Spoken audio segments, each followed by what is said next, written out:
The Earth's temperature has reached the critical warming threshold of 1.5 degrees set by the United Nations Conference on Climate Change for 12 months in a row. And let's just say we're feeling the impacts on our weather. It's hell on Earth as Hurricane Ian slams into Florida. We know that greenhouse gases work like a blanket surrounding planet Earth, and we're pumping them into the atmosphere at record rates. But I want to know how warm the world will get, and what the world will look like with all that extra heat energy supercharging our weather. To do that, we'll need one of the most powerful supercomputers in the world.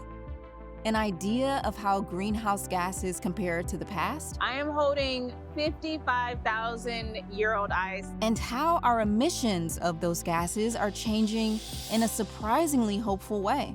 I'm Maiya May, and I'm fascinated by our dynamic planet, our weather, and our climate. What began as a career in broadcast meteorology has become a mission to figure out where we are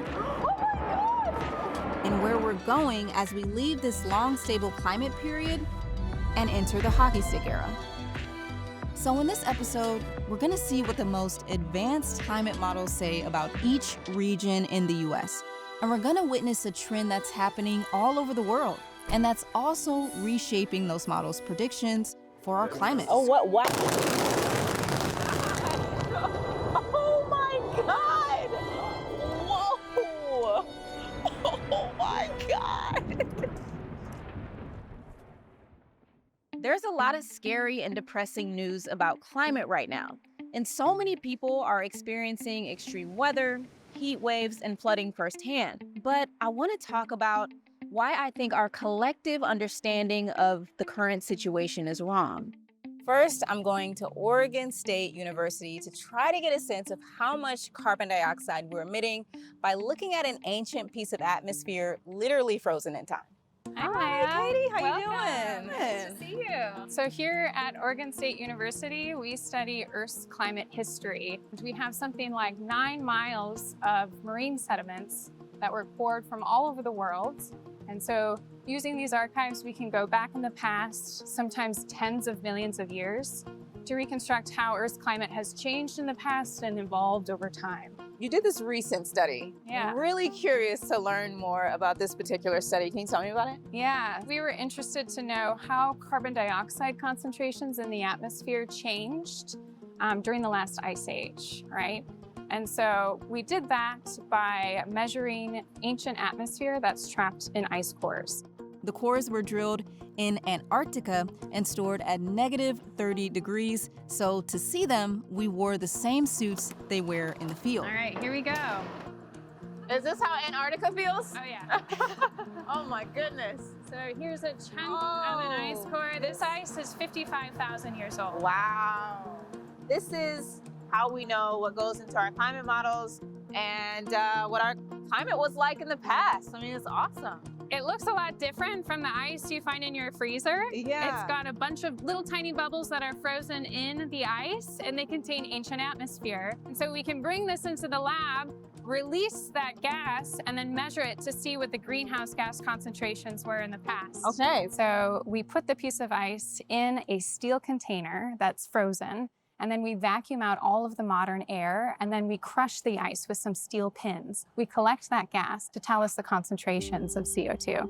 And what did you find in your study? We found that during particular intervals throughout the last ice age, CO2 rose really abruptly. In one interval, for example, it rose over 10 parts per million in just 50 years. So how does that rate of change compare to today? So even though it was the fastest natural rise in CO2 that we've observed in the paleo record over the last 100,000 years, still 10 times slower than the CO2 rise that we're observing today. 10 times slower. So that means today CO2 is rising 10 times faster than at any point in the past. That's correct. Over the last 100,000 years, we went into and came out of an ice age. Sea levels dropped as the water was locked away in the ice, then rose dramatically as the ice melted. Temperatures fluctuated by as much as 10 degrees Celsius. Yet through all that major change, we've never seen CO2 levels rise anywhere near as rapidly as we're forcing them to rise now. So I can see why people are pessimistic. Our situation is serious, but I think there's another reason people lose hope. It's a relatively simple misunderstanding about how much greenhouse gas we're really going to emit in the future. The emission scenarios that we use to run climate models are a little bit old at this point. Many of them were developed in the early 2010s when we were in a very different world. Global emissions had increased 30% in the previous decade. China was building a new coal plant every 2 days. And things felt dire. Major coal mines and export terminals were proposed all over the country, and renewables seemed like they could never offer a meaningful solution. Now, if you go back to 2014, for example, just before the world signed on to the Paris Agreement, the alternatives that the world had to fossil fuels were extremely, extremely expensive. Far more expensive than fossil fuels. So if you look at solar or wind or batteries or electric cars, they were so expensive that it seemed incredibly unlikely that any country really was going to move away from fossil fuels to those sources of energy. And the idea that the 21st century could be dominated by coal didn't seem that far-fetched. And so you had scenarios where global emissions tripled by the end of the century. Global coal use increased 5-fold. Global temperatures hit, between 4 and 5 degrees by 2100. So the highest greenhouse gas emission scenario used in the climate science community, where the world's emissions skyrocketed for most of the century, was dubbed business as usual. The scenario is often cited in scientific journals, popular media, raising concerns that we're on the fast track towards doomsday. But since those emission scenarios were created, things have changed. For decades, activists, lawyers, and policymakers worked to limit the use of coal. In the United Kingdom, a carbon tax made coal less competitive. In the United States, coal plants were required to reduce pollution, but many opted to shut down instead. Even coal export terminals were rejected by local communities, and now coal plants have begun to shut down. But it's hard to believe that we've reached the end of the fuel that powered nearly all of human industrialization. And I had to see for myself. So I went to an area just south of Detroit, Michigan. Here, the Trenton Channel coal plant went into operation a century ago.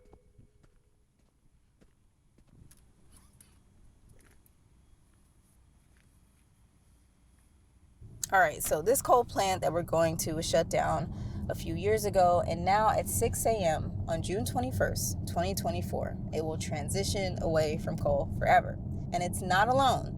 Half of the coal plants that operated at peak coal use in the U.S. will shut down by 2026. We are about 7 minutes out. I kind of feel like this is like a New Year's Eve countdown situation. I'm excited. We've been hearing about the transition to renewables all over the world. And it's just really cool to be in the place where it's actually happening in less than a minute. So it's about showtime.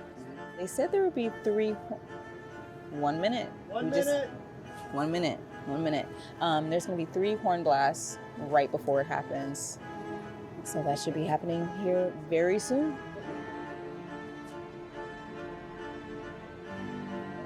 Oh, what? Oh my God! Whoa!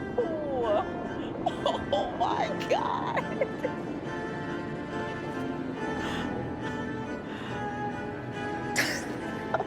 I was not expecting that. They said 1 minute. And then all of a sudden, it just exploded.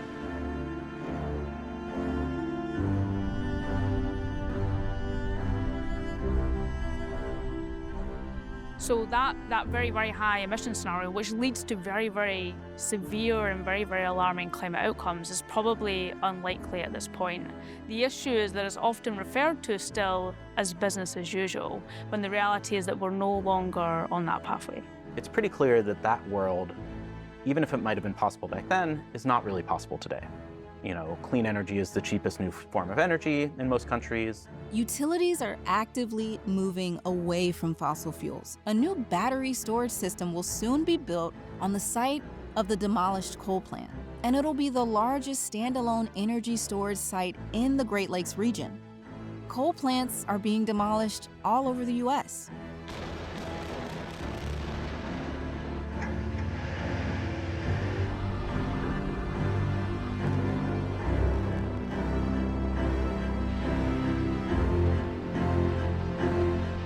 And this trend is happening across much of the world.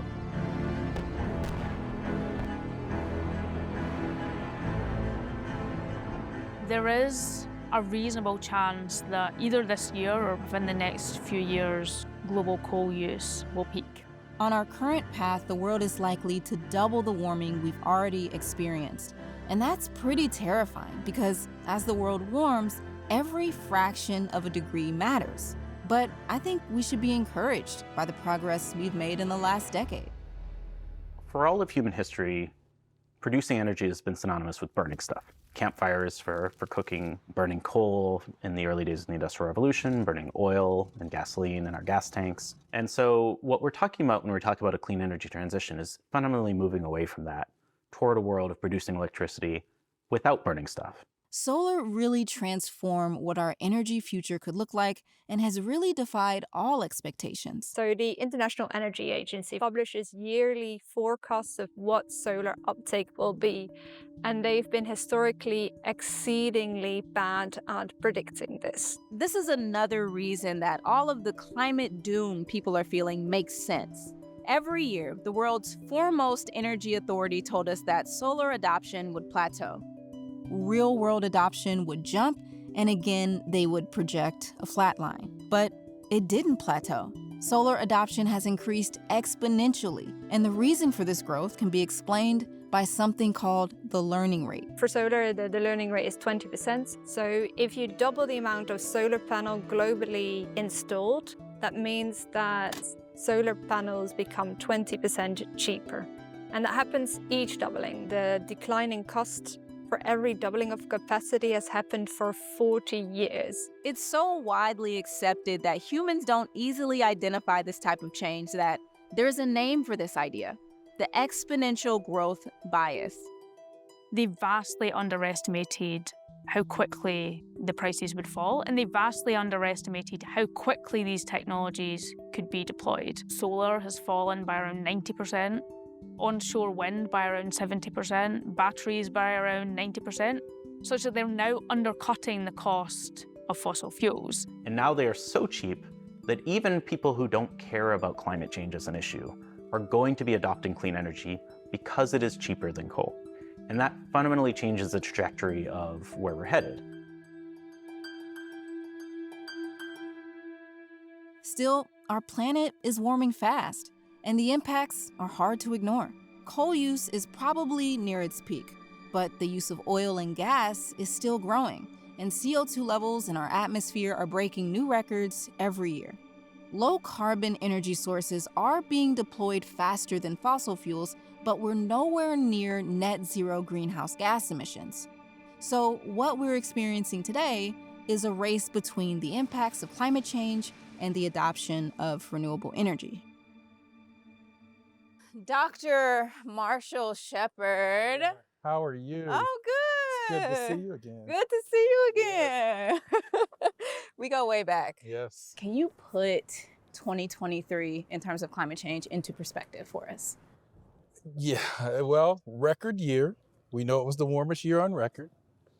And not just in terms of air temperature as well, the sea surface temperatures, the hurricanes, just all of the signals that we would expect from climate change. So how warm are we talking? How warm was 2023? It's a great question. And to give you some context, the Paris Agreement is trying to limit warming at 1.5 degrees Celsius.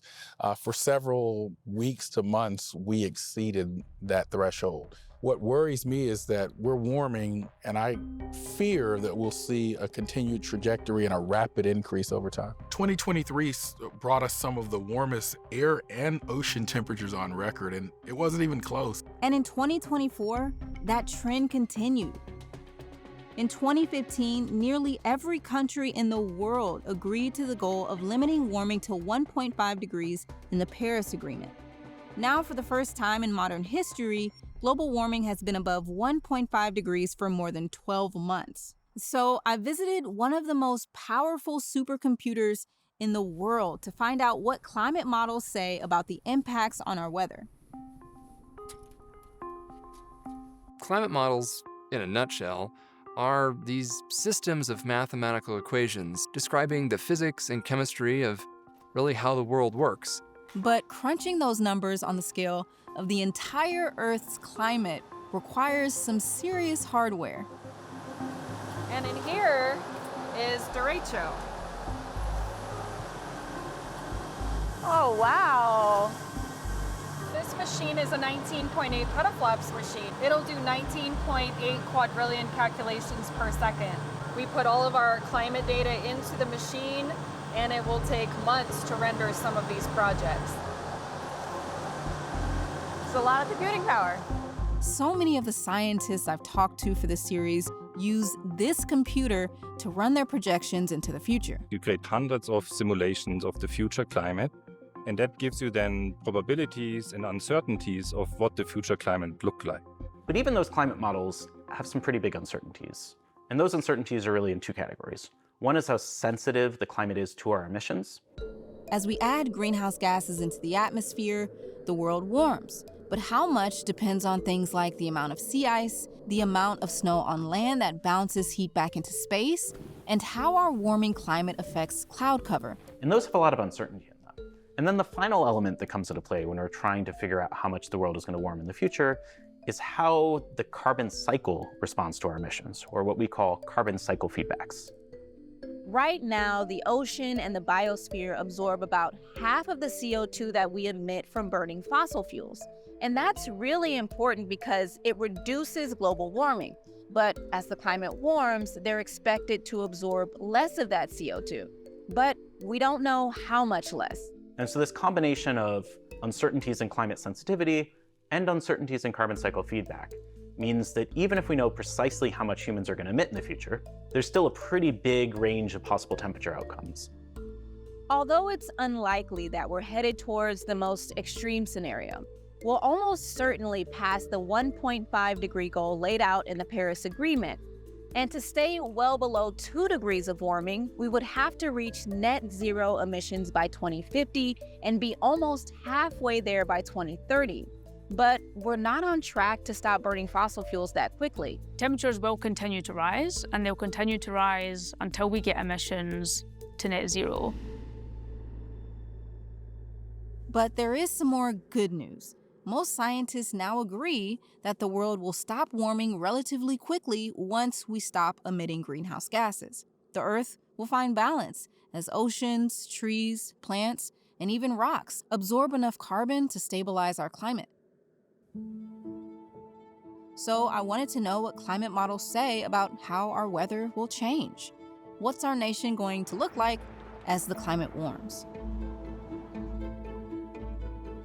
All right, we're here in Atlanta, my hometown, and we're getting ready to talk to one of my favorite climate scientists about what areas in the United States are most vulnerable to climate change. And this is one of them. Dr. Marshall Shepard and his colleague, Dr. Bonita K.C., created a risk map of the United States that combines 3 big variables: hazards, exposure, and vulnerability. The hazards they modeled include heat waves, cold spells, extreme precipitation, and drought. So how do you define exposure? So exposure is what people or infrastructure or resources are actually being impacted by an extreme heat event or a drought or an extreme rainfall event. If your eye hones in on this map, you see urban spaces. We're in Atlanta, and this is Metro Atlanta. Clearly, Miami, Southern Florida, parts of the Southwest and LA and so forth. So what that conveys is that these are places that have a lot of stuff and have a lot of people. And the last variable is vulnerability. Yes. So how do you define vulnerability? One of the things that we know is that the most vulnerable parts of our community are communities of color, elderly, children under 5, and the poor, irrespective of color. And so that's what this captures. So one of the things that immediately jumps out to me is this region in the South of purple, high vulnerability. That's the well-known black belt of the South. You also see areas of vulnerability in Florida that are likely tied to the elderly community that tends to retire in Florida. Before we dive into the results of his map and learn what areas are most vulnerable to climate hazards, I wanted to explore how the models predict these extreme events will change as the climate warms. One of the most obvious changes? Temperature. So with global warming, we're seeing not only increases in average temperatures or baseline temperatures, but also in extreme temperatures. So we're seeing unprecedented instances of record-breaking heat. The Southeast and Southwest already experience extreme heat, but that heat is going to get a lot worse in the next 30 years, with parts of Louisiana, Texas, and Florida experiencing over 100 days reaching over 100 degrees a year.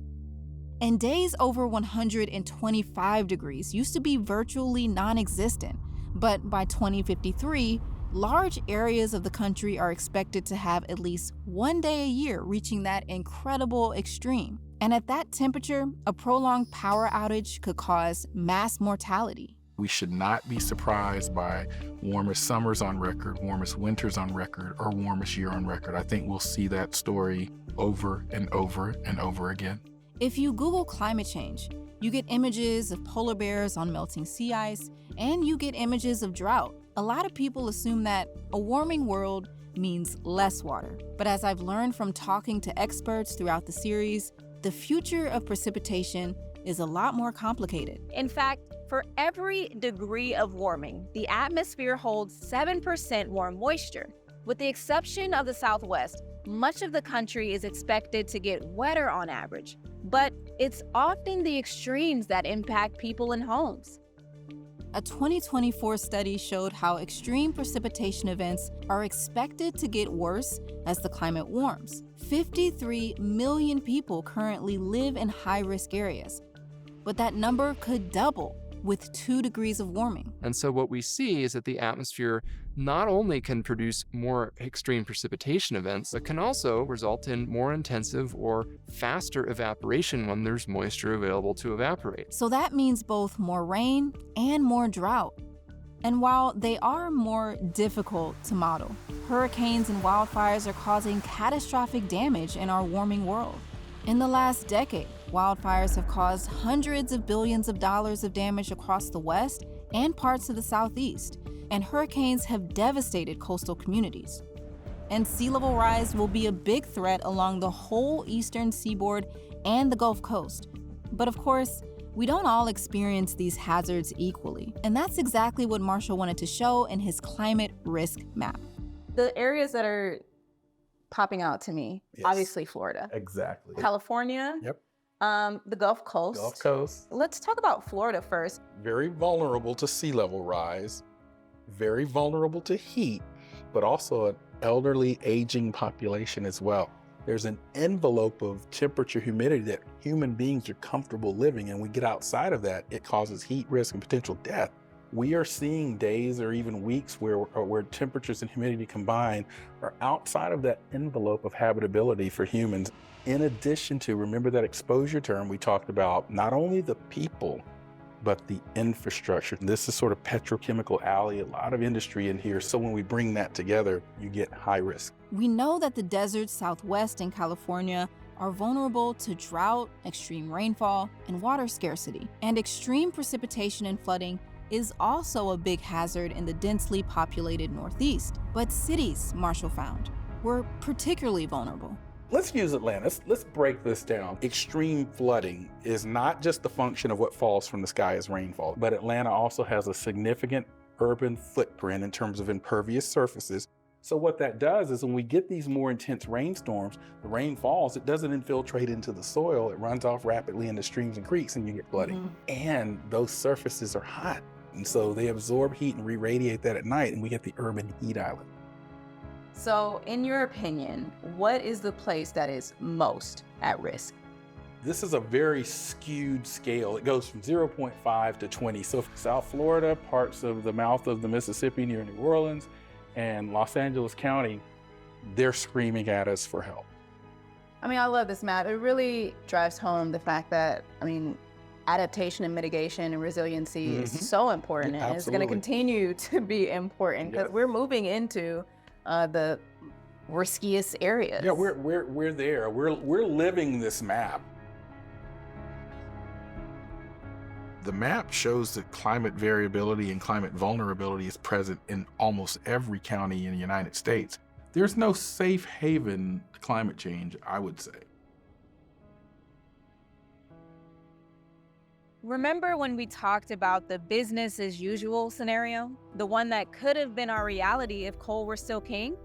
Well, that's actually the scenario that Marshall based this risk map on, in part to give city planners a sense for what the worst case scenario could be. And that's important to consider when we look at these risk maps. If we keep warming below 2 degrees, the extreme weather impacts will be so much less extreme than if we allow warming to reach 4 degrees.